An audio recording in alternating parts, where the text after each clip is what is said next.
안녕하세요. 한국어 패치의 이한입니다. Welcome back to 한자 패치. In this series, we're talking about how, contrary to popular belief, it is important for Korean learners to learn the actual Hanja characters and not just their meanings and hangul spellings. In the last video, I talked about how I believe there is a certain variety of Hanja that every native speaker knows, but they don't necessarily know that they know. These Hanja show up all over the place in real life with little to no friction. If you ask a native speaker if they know any Hanja, most of the time they're going to tell you, no, I don't know any. But that falls apart pretty quickly when you start showing them some Hanja. I even put it to the test in my last video by doing some interviews, so go check that out if you haven't seen it yet. I put a lot of work into that one. In this video, I want to talk about how learning Hanja characters gives you superpowers. That's right, I'm sticking with that word, superpowers. So let's start things off with a story today. I first visited Japan in the winter of 2018.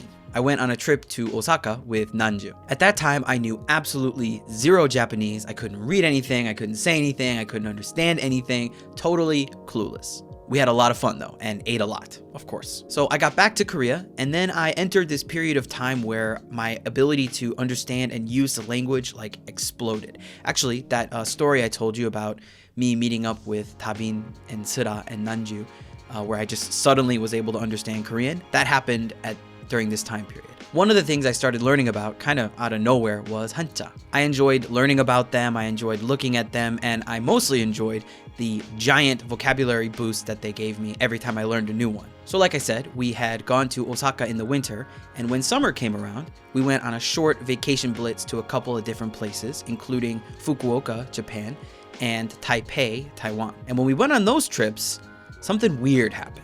I noticed that I could kind of read things. I didn't and don't speak Japanese or Mandarin.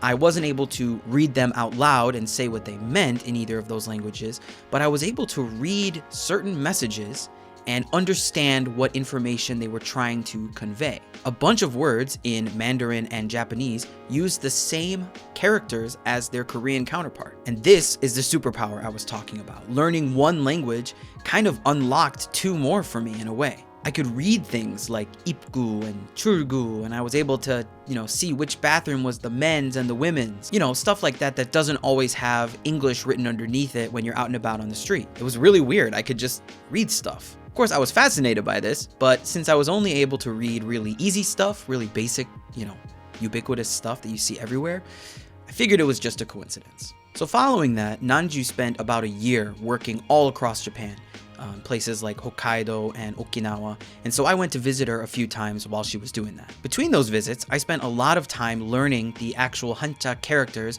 that corresponded with my exploding Korean vocabulary. Each time I would visit her in Japan, I would try to read more and more things to see how many of the Hanja that I learned for Korean were applicable in its Japanese context. It turns out that a ton of things become comprehensible. For example, menus became a lot more comprehensible, at least to read and kind of understand the gist of what I was, trying to order, like what kind of meat it was or things like that.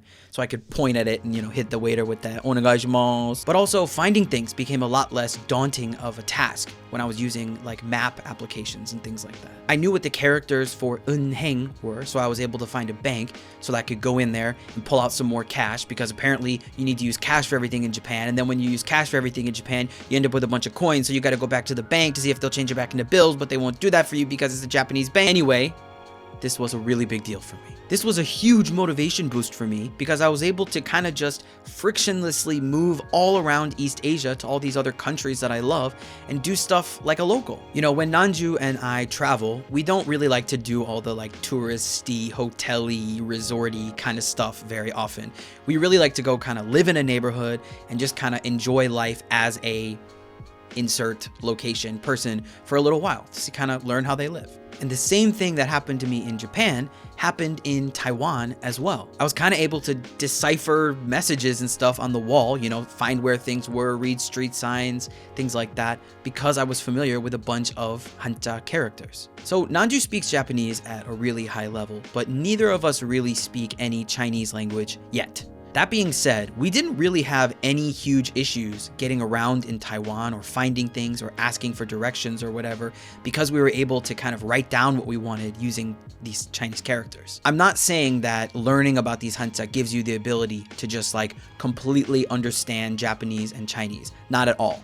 What I am saying is it gives you some of the mental tools you need to be able to analyze written Japanese and analyze written Chinese, and oftentimes, especially in like a signage or a menu or, you know, a map kind of context, pick out exactly what you need to know and kind of fill in the blanks for yourself. So when we went to Taipei, the place we stayed at was in an area called Jungsan. At least that's how you pronounce it in Korean. Here's the two characters, Jungsan. And even if you don't know how to say this in Mandarin, you're able to read these characters, know what they mean, and show them to someone to ask for directions or whatever. Taiwan is famous for its night markets, and we wanted to go find one. So I was able to put into a map app something like Jungsan Ya Xijang, because I know this Korean word comes from Chinese characters, and I was able to find the night market, and more importantly, the amazing Taiwanese food that I wanted and want now. Please let me travel. So look, the main reason that I think everyone should be learning a foreign language is because it enriches and improves your life. Polyglots and language learning advocates, you know, people like Luca Lampariello, they do a really good job talking about this part of language learning.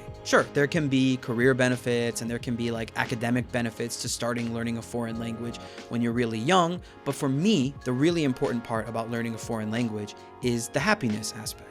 I was so happy to be able to kind of read things in other countries so that I was able to kind of live like a local for a few days. Honestly, it's kind of exhilarating. So to help all of you to start to get this same feeling, I'm releasing a new freebie. This new freebie is a quick guide to 5 different hanja that will help you navigate Korean restaurant menus better. It includes explanations of what the characters represent, like what they look like, what their names are in Korean, and also what purpose they serve on a menu. So if you're already a member of the Korean Patch mailing list and you're watching this, you've already received it, so check your email. If you're using Gmail, the email might have gotten tucked away in your promotions tab, so check there. But otherwise, you can get this freebie for free, of course, by joining our mailing list at koreanpatch.co. Thank you all very much for your support, and I'll see you in the next one. Bye.